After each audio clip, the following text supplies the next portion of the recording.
So guys, it's almost match day 3 of the Champions League.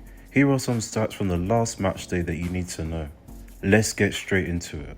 So the first stat that jumps off the screen is that Serge Gnabry is the second leader in progressive passes received, and Olise the second leader in dribble attempts. So a lot of attacking threat is coming through this combination of Gnabry and Olise. They were humbled away from home against Villa in their last fixture, but there were still some positive signs. Olise looks comfortable on the ball, and he's always capable of creating moments of brilliance. Gnabry is putting himself in situations to score or create goals, and it's just a matter of time before he starts to convert those chances into goals. The next fixture is away to Barcelona, which is a favourable matchup. Bayern tend to defeat Barcelona, and Musiala will likely return to the starting lineup. We need to spotlight Man City's wingers in Jeremy Doku, who obviously joined last season, and Savinho, who just recently joined over the summer, because these two are receiving the highest volume of progressive passes from Man City. To me, Pep's intentions are quite clear.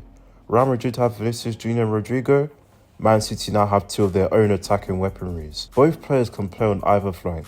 The speed and dribbling is of course entertaining to watch, but it's also a nightmare for opposing defences. The width and space they provide on and off the ball means that teams can't just man-mark Haaland, but they have to also defend both flanks, which is almost impossible to do, especially when you have creative, high-vision, high-IQ midfielders like Gundogan and De Bruyne who can spot a pass. In terms of upside and potential, I have to give it to Savinho over Doku. Doku excels really well in 1v1 situations, but Savinho's directness and ability to deliver high-quality crosses and be a key supplier for Haaland could be huge. He already has 3 assists in the Premier League. And just to verify this aspect of passing, the top 5 expected goals assisted in the Champions League: Man City, Bayern, Celtic, Real Madrid, Liverpool.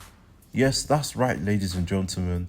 The Celtics are a top 5 passing attacking team in the Champions League. And this isn't a fluke. We have to give credit where credit's due.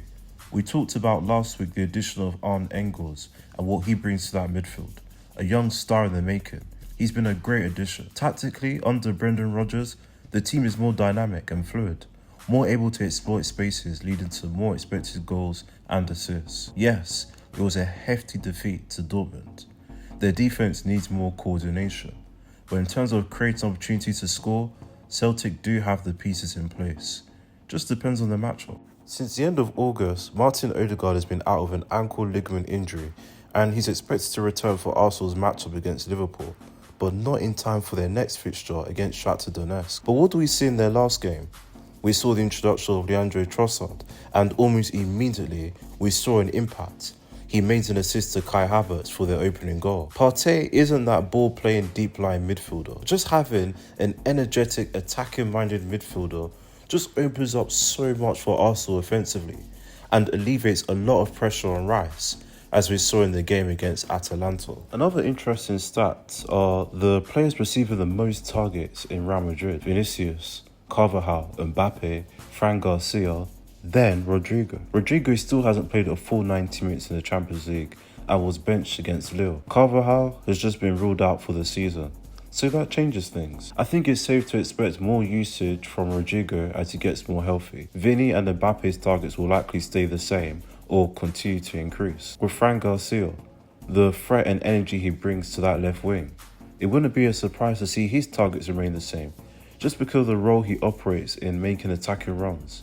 He's not playing the full 90 minutes, so he has that energy to burn off the bench. With the absence of Carvajal, we can expect to see more usage from Lucas Vazquez, at least until the January transfer window. He's naturally a right winger, but we've seen him step up in Carvajal's absence before. Expect some contribution from him too. Another player we need to monitor closely is Feyenoord's captain Quinten Timber. Right now, amongst central midfielders, he's leading the Champions League in passes received and dribbles. He assisted 1 goal in their last matchup and win against Girona. That kind of freedom, leadership and versatility is so valuable to the team. They have one of the toughest schedules in the group stages. Next they have Benfica away, RB Salzburg, followed by Man City. Timber will be keen to continue to showcase his talents as a player because there's few or if any question marks with regards to his ability and what he can bring as far as his shooting, passing, tackling and dribbling, all the key elements of a central midfielder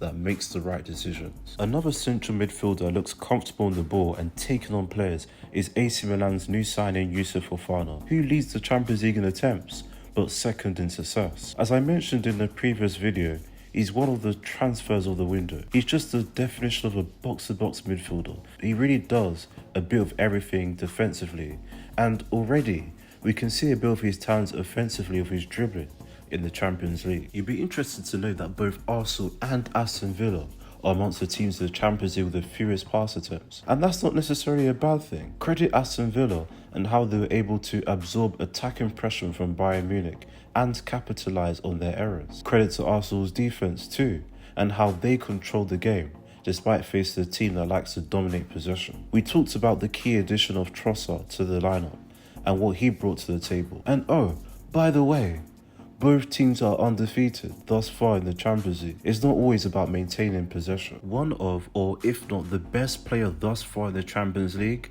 is Karim Adeyemi. In his last match, he scored 3 goals in a single half, his first hat-trick in the competition. The question mark is whether he can retain his value, and I think he will, given his crucial role for the team. They don't have another player in the team that can fill his shoes on that right wing. The usage has always been there.